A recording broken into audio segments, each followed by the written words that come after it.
You are never truly alone. Not in your room, not in your car, not even in your deepest struggles. Allah is with you, right now. Allah says in the Quran, Surah Al-Hadid, verse number 2, وَهُوَ مَعَكُمْ أَيْنَمَا كُنْتُمْ. And He is with you wherever you are. Let that sink in. He is watching you. He is protecting you. He is testing you. Every second, every breath, every hidden moment.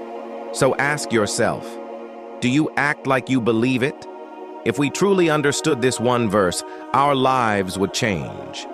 Change the way we live. Change the way we talk. Change the sites we visit. Change the secrets we keep. Everything would be different. Because how could we ever feel lonely? How could we ever sin knowing Allah is right there?